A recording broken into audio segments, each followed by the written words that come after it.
Come on, dude. Frats have nothing to do with murder. You want to know how to avoid being killed? You be ugly. Hello and welcome to the final podcast, the last podcast you will ever listen to. Welcome, spooky bitches. We are your final bros. Brian Hopper LaGrasta and Shane wrapped me up in a bow this Christmas season. Smith. And oh boy, is it the Christmas season, Shane. Oh boy, are we have a movie that we're reviewing today. Oh boy, yeah. You want to call it a movie? Yeah, we kind of have to.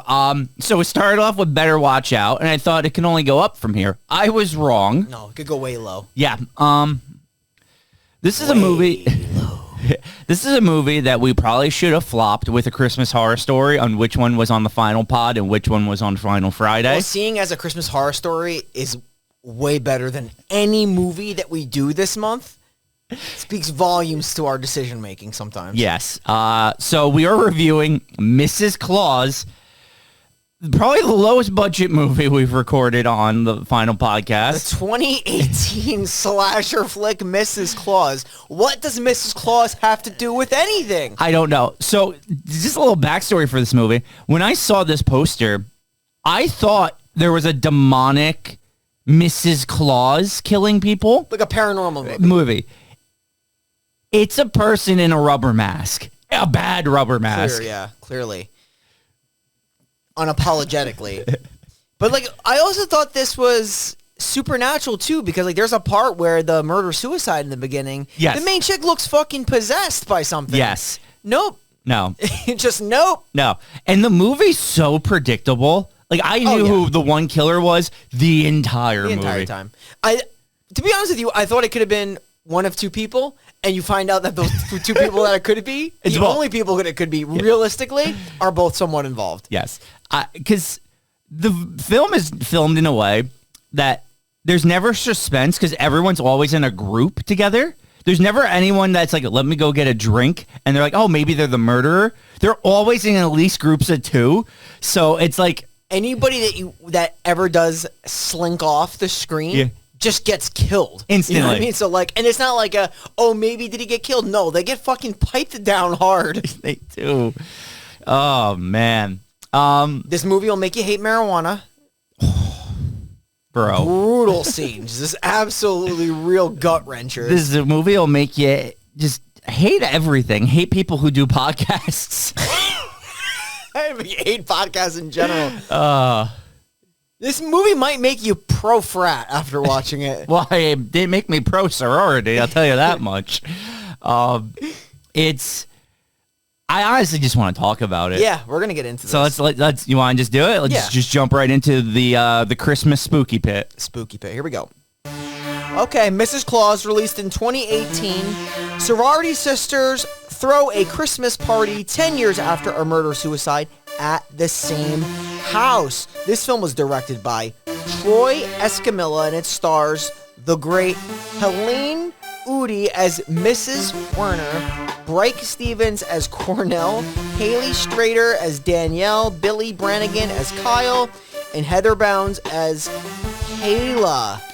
So the one woman in this is the girl that was in like Slumber Party Massacre and stuff like that, right? The main killer?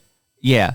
Oh, I didn't know that. Or like, I think it was... I mean, that would make sense. It might have actually been the girl who plays the security guard. Cornell? Yeah, that's her name. I'm going to look it up real quick as we talk about this, but I'm almost positive because I was like, this movie's got, like, it had that feel that someone was in, like, 80s horror movies back in the day, and I was right. I think it's Cornell, though. I'm going to look it up real quick. I'm almost on IMDb.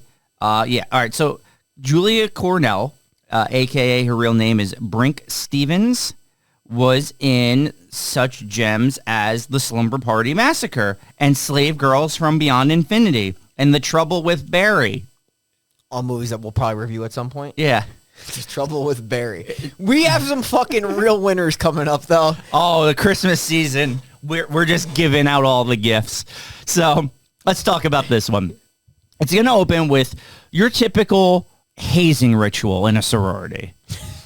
Now, I know me and you didn't pledge a frat, and we definitely didn't pledge a sorority, but we heard stories of girls having to lick toilet bowls and shove dildos in their vagina. Yeah, like licking piss out of toilet bowls and then having to put a dildo. Yeah, right in there. Finger themselves right in front of everybody with a dildo. Yeah. Shove that right in there. Who wins in this situation? No one, right? No. Like, I know the one girl is laughing maniacally, but, like, is she really winning having to watch this? Is she getting off, like, on the power? She's clearly getting off. It's she's wild. Getting off, yeah. No, she loves this. But she's, like, Miss Sorority. This is, like, the sorority girl. Yes. Like, she'll just, like, always be there.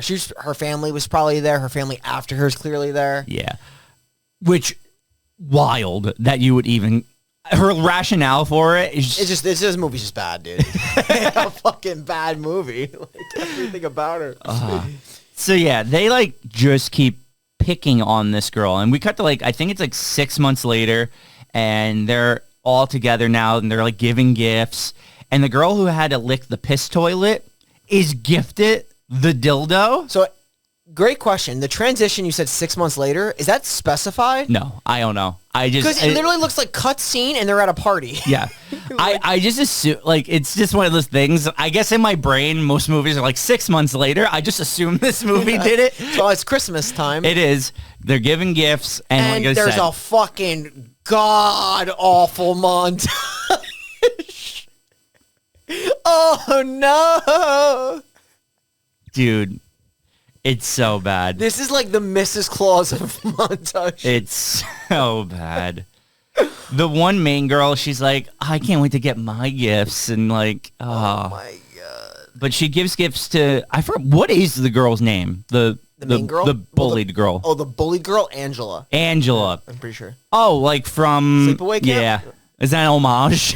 Are they paying an homage? Yeah, so the main bully girl gifts Angela the dildo back, which is just like, so you've been holding on to that the entire time? She gives her this wonderful gift of like this beautiful necklace, calls her out for like having a happy holiday card, not a Merry Christmas card. Oh, I forgot about that. I mean, like, they make big deals about like all this shit. That's right. The girl's like, are you one of those people who can't say Merry Christmas? She's like, well, no, I thought it was a cute card. She's like, I fucking hate you and your card. She's like, here, I got a great gift for you.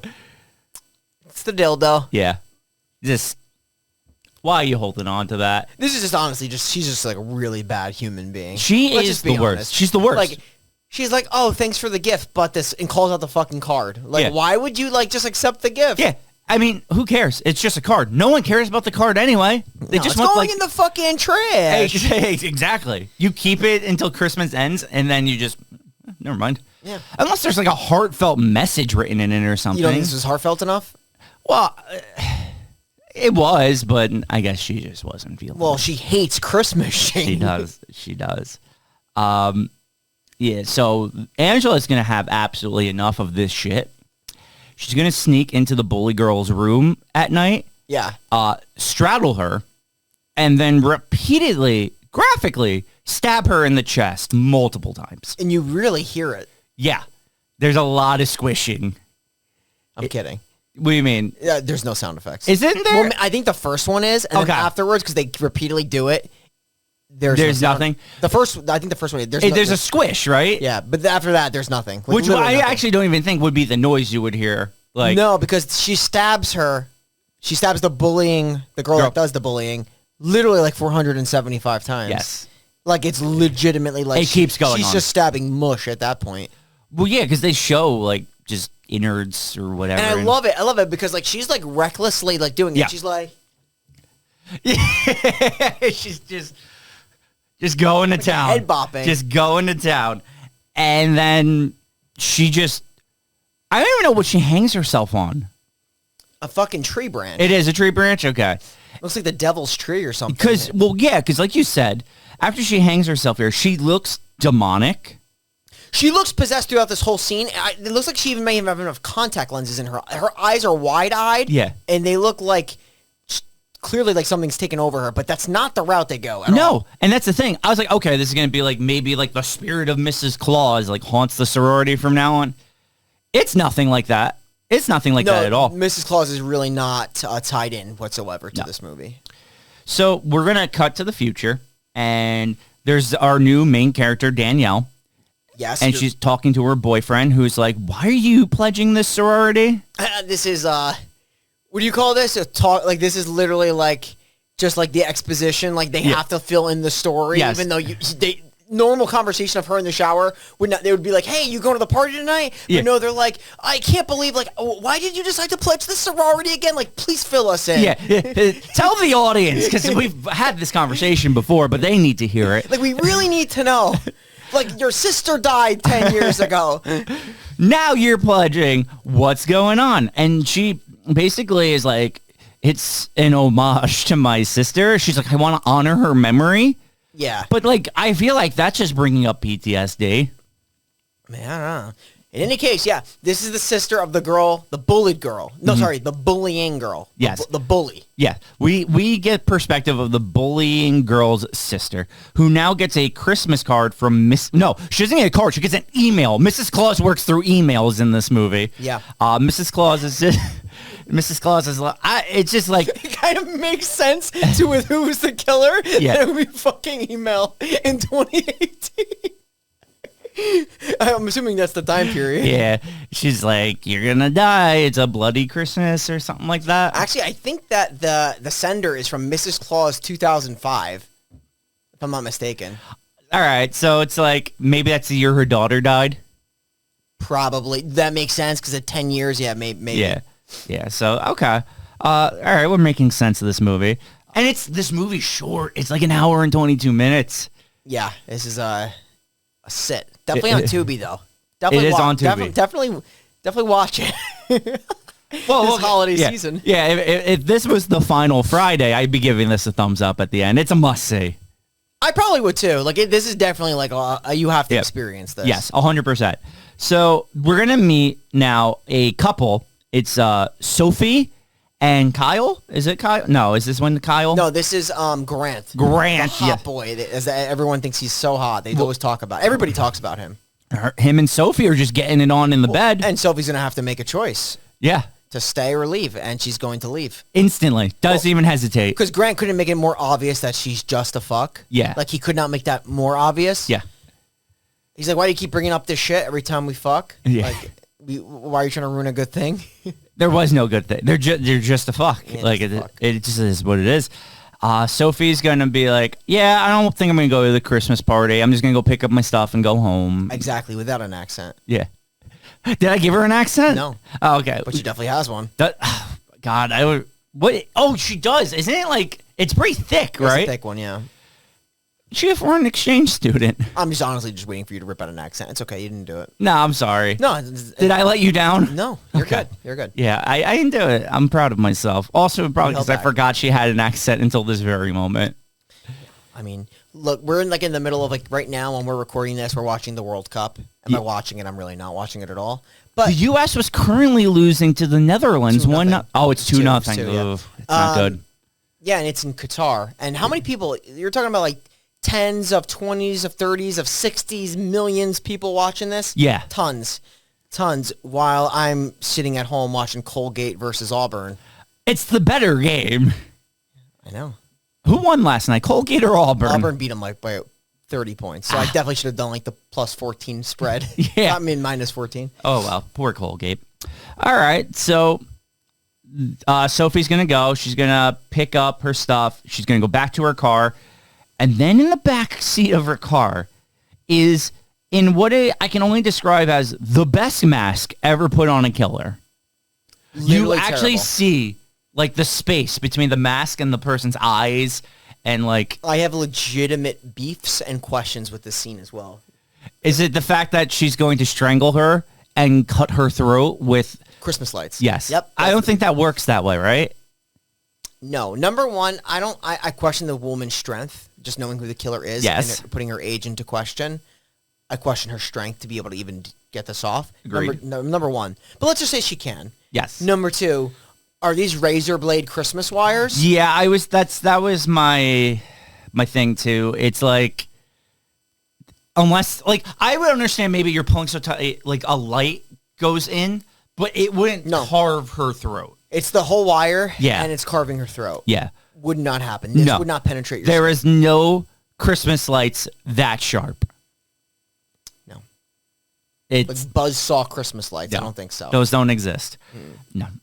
Now let's get to the mother of the daughter who killed herself, who just shows up at the sorority, and she's like, why is Danielle here? Her sister was a terrible person. She's like, you don't belong here. Why are you here? It's the whole scene. You bitch. Your sister, but you killed my daughter. You're a bitch. She's like, it wasn't like your daughter committed suicide. No, she didn't. It was because of you and your hatred. She's like, my daughter was murdered. Oh, she keeps saying murder. I'm like, it's clearly a suicide. Yeah, we saw it was a suicide. Yeah, it was a suicide. I get that. I guess they're trying to make the statement that bullying is murder. Well, the one guy certainly is. With Tyler, that guy clearly is. Wild. So yeah, they bless you. So they throw her out. She's like, they're like, you get out of here. You are not going to ruin our Christmas party with your dead daughter talk. and so the sorority gets a call now from Sophie's mom, and a girl answers the phone. I forgot the girl's name. This is Kayla, I think. Yes. Okay. Which is Kyle's sister. Okay. So I have a lot of questions with this scene. This was a stupid. I think I know what she was trying to do, thinking deeply about this, but I don't really understand why or why that would even be a factor. I know you can continue. Yes. So Sophie's parents call. Kayla answers and like, hey, have you seen Sophie? She never made it home last night. She's like, no, she left last night. That's so strange. And then she's like, all right, I'll keep an eye out. And then another girl walks in. She's like, oh, who was that? And she's like, oh, no one. And instantly I'm like, she's the killer? She's the killer. Yeah. She's not. So, and that's the thing. Since she's not the killer, this scene makes no sense. Yeah. Yeah. I agree. So a few things. You're right. You think she's a killer, then you realize she's not too long into it because she's around when people are getting killed. Yes. Like pretty much everybody in the movie, besides like the one or two characters that it could be. Yeah. I really thought about this, Shane. The only thing I can think of is she makes, when she's making the cookies, she expresses that she's into this guy, Grant. And Grant's coming to the party. So if she's missing, she maybe doesn't want Sophie to come to the party. So she'd rather Sophie be dead and not found so she could hook up with Grant. I just don't think she wants Sophie to be there. That's the only thing I could think of. Okay. That makes sense. That does make sense. But still, like... You think she'd be more concerned about her well-being. And then I thought about that, too, because if you remember scenes before that, there's actually a scene where I believe there is another girl named Madison who is just killed and really never referenced. Oh, it's gonna happen very soon. I don't know if it's her. I think it's Kayla. It's either Kayla or Madison asks Sophie, I think it's Kayla, if she's going to go to the party before. Remember, she's walking up the stairs? Yes. And she's like, no, bye. So I don't know if, like, she just didn't want her to know, like, or didn't want to encourage her to come back to the party. I guess so. I guess that I mean, makes sense. it's so loose, but, like, that's the only thing I can think of is because she wants to get with Grant. Yeah. Who just wants to get with everybody, apparently. So this is going to lead into now the campus security guard, Cornell, finding out about the missing girl, and she's going to be on the hunt. She's going to try to investigate and see what's happening. She also donates to the Salvation Army Santa in this scene. She just like gives some bucks. Who they like see? This is where I thought a supernatural thing was happening, because when the Santa comes up to her in the car, he's very creepy. Very creepy. Yeah. Like, why did they even? How do these things tie in? I don't know. Like, are they trying to like set shit up that like you may like they're like distractions or like almost makes you think it could be something else, but it's not. Like, oh, it could be this guy, it could be that guy, just setting up other alternative like options for killers, and it's not any of them. Yeah, it's just strange. Like, it doesn't make sense. But now we'll cut to Madison, and Madison's setting up the tree right in the sorority house, and she's just stabbed and killed. Getting fucking killed. Yeah. That's all she's doing. That's her only part. Like, she's just another body. So she's cooked. Bodies. Okay. And now this leads me to a problem with the entire movie. Sure. She's setting up the tree in the main room for the party. She is brutally stabbed and killed. Why is it super clean? Yes. It's a great question. I actually, no joke, because I actually watched this with Nick. Got it. And we were questioning, was the party in a different house? Because it made no sense. Oh, maybe It wasn't though. It was supposed to be because they even mention it that like the tree was made up by Madison. Where is she? Yeah, that's a good point. But so it's like this killer knows how to clean. Find her cell phone too later. Right. Exactly. So the killer cleaned up everything but left the cell phone there. Yeah. How? Like, if she's an expert cleaner, why'd she leave the cell phone there? Unless she wanted to leave the cell phone there, but I doubt it. Because it doesn't serve any purpose other than they found the cell phone. Yeah, this movie's just like an absolute like nightmare. It's a shit show. The script It's a shit is an absolute disaster. So they actually now have the party, and it's awful because it's a sit around. It's Kayla and Kyle, Danielle, Grant, and then Grant's two friends, the potheads. The potheads, the two potheads, names, yeah. And then the other sorority girl. What's her name? Oh, Monica. Yes, Monica. Who was the only character I kind of didn't hate in this movie. Yes. Oh, and the podcast guy. I hated him. He's the worst. Every group of friends has like this one guy that's just so unhappy with his own life that he just has to make everybody else's miserable. Yes. Literally this person. Yeah. Him and Monica's scene also is horrible. Oh, it's so bad. It's so cringy to watch. It's so bad. And I also don't understand it either because, like, it's so painfully obvious. I know we're getting there soon. Yeah.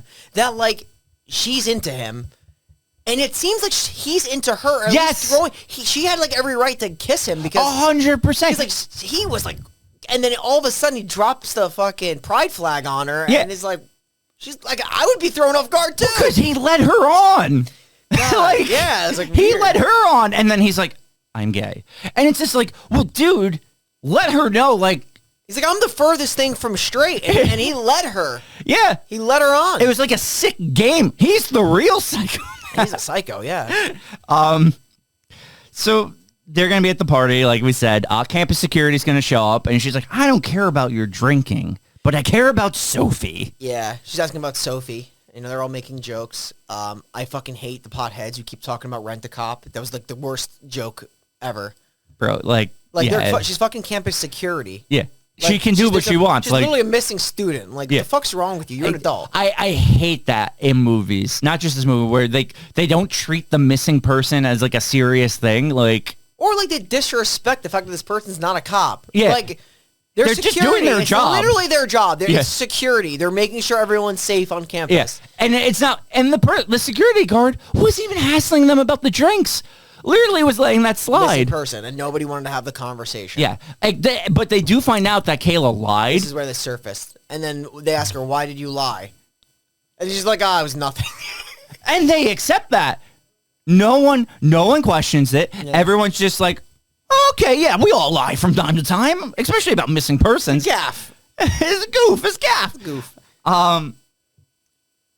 Yeah, it actually really bothered me at first that no one was like questioning any of this. They do eventually ask her, and like she says, she answers. Yeah, nothing is too deep. Nothing sticks. No, and then once like she's off the hook, I instantly was like, okay, it's the mother.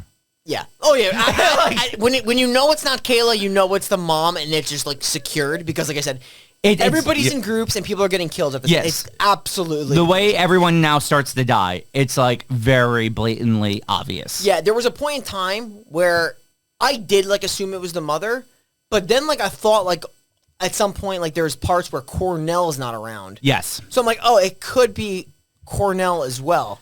And it is both. It's both of them. Wild. But like literally, I can't wait to the reveal. Yeah, like there's like there's no suspicion cast on anybody else in this fucking party. Oh my god. All right. So Danielle's gonna give her boyfriend a watch. Loves it. Just a little detail. They're a very happy couple. Love each other. They're gonna go upstairs. Yeah, they're gonna do a little hanky panky. Yep. Then the podcaster and Monica are gonna go on the roof. They're gonna slip off to the roof. And this is where it gets really dumb because like me and Brian said, she leads him on. He leads her on. Sorry, he leads her on. He's like, I got this podcast where I complain about how just like the atrocious traditions of like bullying and like sororities, and like it's just a super fun podcast. I do it by myself and nobody listens to it. And she's really into that. She loves failed podcasters. So she goes to kiss him, and he's like, I'm gay, and she's like shocked, which she has every right to be. She let him on. Like, if you think of, like, the guy, he does have like some tendencies. He does. But there are just feminine men out there who are straight. So it's like, so he easily, like, I understand her position here. Oh no, yeah, she's and then she like questions her own judgment. Fair, like, yeah. I just felt bad for her. Yeah, so did her I. Character was not terrible, but no. So she leaves, and he just sits there and listens to his own podcast. and someone comes from behind and shoves a candy cane down his throat, which would have killed him anyway, but then also cuts his throat with a machete, going for the overkill. Like, this scene legitimately made me laugh because what the fuck is he doing before he dies? He's like texting and talking to himself at the same time. I don't know. He's like, I don't know. He's like, Monica, I'd love for you to come on my podcast after he just met with Monica. Yeah. He's like, you know what? I'm going to text Monica as he's typing this. Like, what the fuck are you doing? You're taking your own notes? I don't know. But he's dead now. We never have to see him again. Oh, we cut to the potheads now. God, this is... The one guy is named Jake.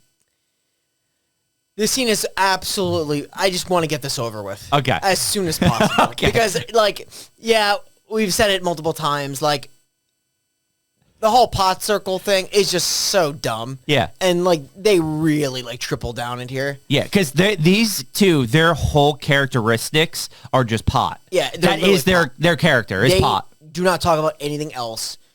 Like, I think there's one part where, like, they're, like, clearly, like, really good friends. I guess there's history there. Like, she tries to kiss him, and he's like, well, I'm not, like, into you like that. Yeah. Like, we're friends. It was one time. She gets completely friend-zoned. This is the first movie where it's every guy denying a girl. Yeah.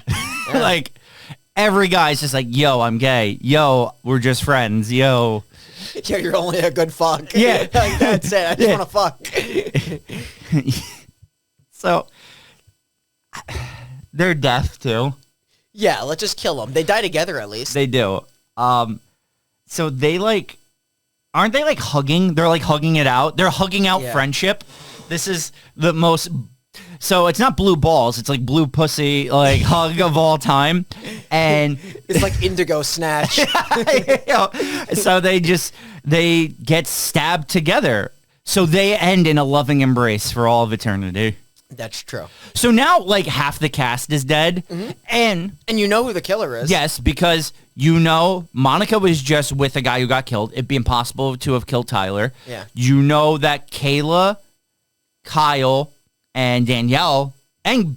Oh, actually, Danielle and Kyle are fucking still. Mm-hmm. And Grant is with Kayla. Correct. So everyone is in at least a group of two. Yeah. So at that point, you're like, well, it's got to be the mother and or Cornell. Mm-hmm. It is, like we said. So we're gonna cut back to the party. Jesus Christ, this scene is stupid too. Danielle and Kyle go downstairs with Grant and Monica and Kayla, and they're like, let's talk about our worst Christmases. To the girl whose sister died on Christmas Eve. So fucking stupid. And she's like, no, it's okay. I'm strong. I can do this. We can talk about it. Yeah. Like, my sister was murdered 10 years ago. End of story. Yeah. So it's like, why even have that? Because who the fuck's going to compete? Because fucking Kyle's story is like, my grandpa? Yeah, it's like, my grandpa shit himself on Christmas. And if I was fucking, or the girlfriend, I'd be like, well, my sister fucking died. You can't one-up me with diarrhea, Grandpa. Like, well, I mean, my grandpa did die 1 week after that, so maybe. Sounds like I got the sadder story. This like wine drinking, like, circle talk was just absolutely the worst. It was not even like techno dancing Grant could save this. Oh my god. Oh, that's right. Then this is actually where they find Madison's phone, and they're like, huh, that's strange. maybe we should look for Madison. And Grant's like, I don't look for missing people. I'm going to go home. Cornell comes and like she like volunteers to give him a ride. Yes. He's like, can I sit up front? And she's like, yeah, but don't touch anything in there. He's like, all right, bro. Yes, dude, I fucking hate this guy. So, like, he gets in the car, but Cornell doesn't get in the car with him. He gets in a car where clearly a person is, like, sitting in the back seat already. Yes. They don't even hide it. No. And he then is also just killed. It was with that stupid fucking mask you're wearing. And he's just immediately killed. Yeah. Like, instant. And it's not like special. I think she just knifes him from behind. It's like a wire through the skull. Oh, yeah, the wire through the skull. Yeah, that's right. Which is like, whatever. It's whatever. So Cornell's like searching the grounds, and then she gets like jump scared, right? At this, and you don't see her again. Monica goes like outside. She goes to look back. She wants to go back out to hang out with Tyler. Yes. The podcast king. And she gets her head cut off. She sits down, and her head just gets fucking hacked. Yeah. Big time. Big hacking. Just gone. Head cut clean off. The couple's like looking upstairs. Kayla stays downstairs. Then Kayla instantly gets killed. Yeah. And her body just dragged anticlimactically away across the floor. Yeah. It's like, all right. So it's like, if it wasn't obvious who the killer is, that's what I'm saying. There's no suspense to this next scene of the reveal of the killer because everyone's dead. Everybody's dead. And no one died off screen. So, Shane, in a movie where you know who the killer is and there is absolutely zero suspense left throughout the entire film, zero excitement, I have a question for you. Yeah, of course. Okay. Do the words, do me, Nikki, do me, mean anything to you? No, not nothing. Means nothing to me. Okay. Yes, it's this weird sentence. Never want to hear it again. Means nothing. Have you heard it before? From multiple people. Got it. Yeah, it's kind of strange. Okay, so we're gonna move on from that one. Yeah. Let's talk about the couple that they're upstairs. Okay.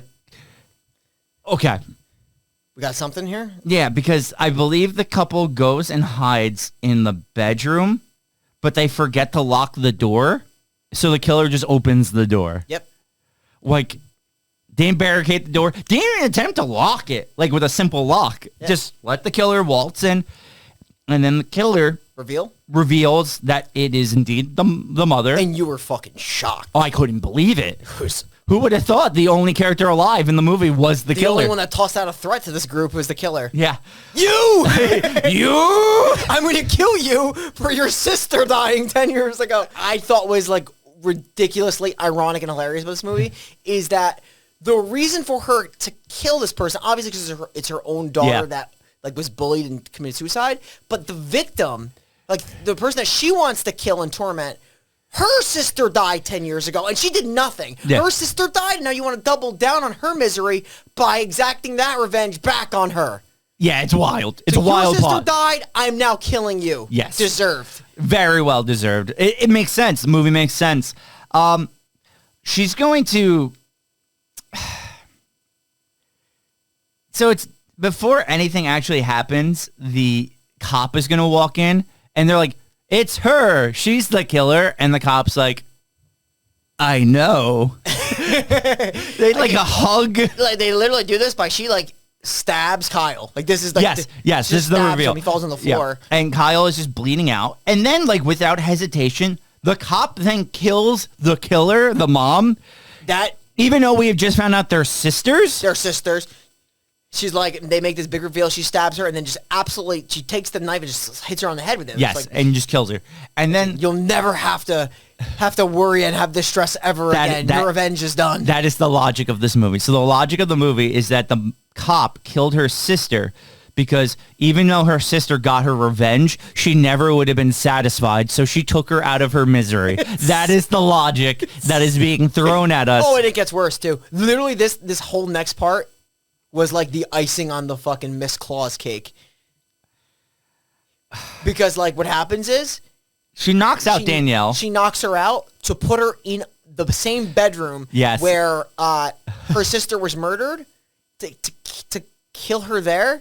when she could have just easily killed her before? I think the sickest part is that she goes through all of this, but doesn't tie her down. So she very easily just wakes up and gets out of the situation. If she was just tied down, the cop would have got it. Yeah. So she just escapes. She kills Cornell, right? I forgot how she kills Cornell. She just stabs her. Is that all it is? I think so, yeah. That's probably why I forgot. She just kills Cornell. We cut to a year later, right? This one actually says a year later. We see Kyle's still alive. Insane. He was literally like, the way his wound was so bad. Yeah. I actually couldn't believe it. Yeah. So Kyle's just magically still alive. They're a happy couple, barely have any trauma from their entire friend group getting murdered. All is good. Yeah, all is great in the world, except Daniel gets in her car and there's a fucking letter from Mrs. Claus. And I'm like, now is it a supernatural movie? Because everyone definitely died. Unless it's the third sister we didn't know about, or Cornell had a kid. Maybe. Like, I can't make any sense of it. No, it makes no sense. And there's no Miss Claus 2 yet to figure it out, right? Thank God. Well, yeah, you're absolutely right. Yeah, So it continues. And, I mean, that's it. It's so bad, Bri. Yeah. It's so bad. This might be one of the worst ones we reviewed on this podcast in a while. Yeah. Right? Yeah, especially since I'm going to go right into my review. Yeah. Because there's nothing to hide about this movie. It's poorly acted. It's poorly directed. It's poorly written. There's no suspense to who the killer is. There's barely any sound or music or anything. Maybe the best effects are some of the blood, like early in the movie. But other than that, this movie is the coldest 2 I've ever witnessed. I can't give it a 1 because it is better than some of the ones I have given a 1 in terms of watching it. Yeah. Like, I gave Slender Man a 1. Yeah. But Slender Man is a better directed movie. It's just so fucking bad. It's so bad, yeah. This one has redeeming qualities where I'm like, it's funny bad. So I'll give it a 2. Yeah, like I could probably watch this movie again. Exactly. Slender Man, you're not gonna watch. Exactly. This movie, just because it's got a holiday charm and it's like really fucking bad, you can laugh along with it. Exactly. It's definitely like there's a laughable element to it. Like this would probably be a thumbs up in Final Pod. 100%. I would 100% recommend someone like you'll have it like if you're with a bunch of like buddies just drinking and watching, you'll have a good time watching this movie. Yeah. But it is from an actual film aspect. Completely atrocious. It's a fucking disaster. From literally the script to the screenplay and to the actual production is really like atrocious. Yeah. 2 for sure. Yeah. Like this is a 2. I agree. The coldest 2 is accurate. It's just nonsensical. It's really just absolute dog shit. But it's like I'll watch it again for sure. Yeah. That's it. That's it. The review. There's really nothing else. Yeah. I can't even like.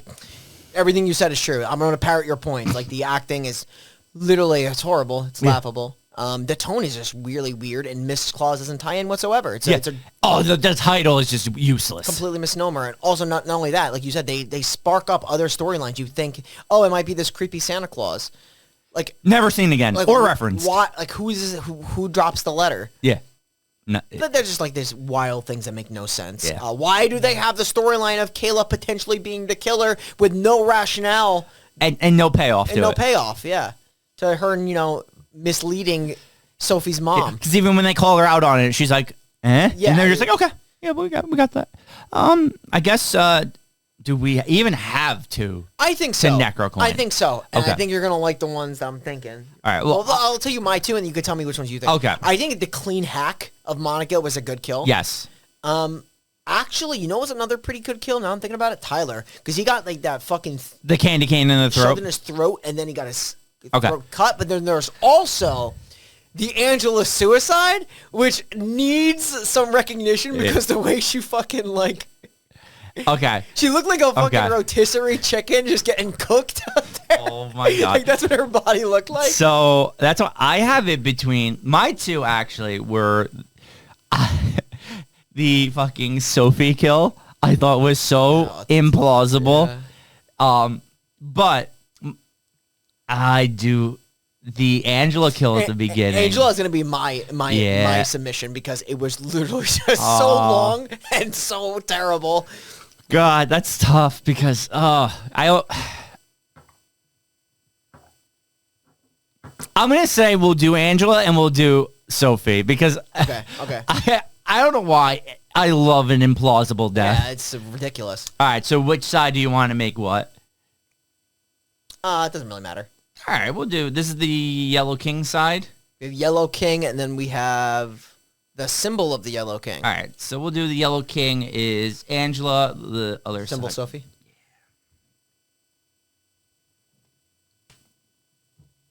It's Angela, right? Yeah, Yellow King was Angela, right? Yeah. So we have Angela. Okay. Angela,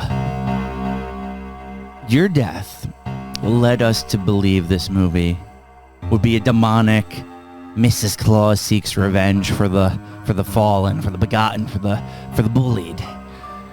But instead, we got your mom in a rubber mask. But we gotta just focus on your death because you were strung up with butcher's rope, looking like you're coming out of the Lagrasta microwave, a fresh rotisserie chick, just ready to be eaten. Your eyes were just like possessed. Like, oh yeah. Your death. I've never seen a death in the movie that led to nothing the movie was about quite like yours. Literally whatsoever. It wild. And honestly, for that, I'm glad we're getting to honor you in our Necronomicon. Insanity. Absolute insanity. It's wild. It doesn't play. It's wild. No, it's wild. Yeah.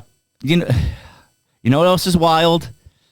The rest of our holiday season. We got 2 more movies planned. The next one's the best of the ones on the final podcast. We're going to do the Rachel Nichols, not the ESPN one that got fired, classic. P2, also starring a heroin-addicted Wes Bentley. Oh, gosh. Wes Bentley. At the time, he was. He's clean now. Great guy. I actually love Wes Bentley. Me too. Good actor. He really is. This is going to be literally a movie of just 2 people in a parking garage. And that is by far the best one we're reviewing this holidays. Where the fuck is Karl? How did he die? None of it makes sense. Yes, like for the whole movie, yeah. It'll be a fun one. It will. Whoa, also special guest Tim will be back on. So that's going to be exciting. So we are the final podcast signing off, and we will see you next week in a parking garage. Specifically P2. You know where to find us, www.thefinalpodcast.com. Reviews every Monday. We'll see you next week for some more Christmas horror fun. Yeah.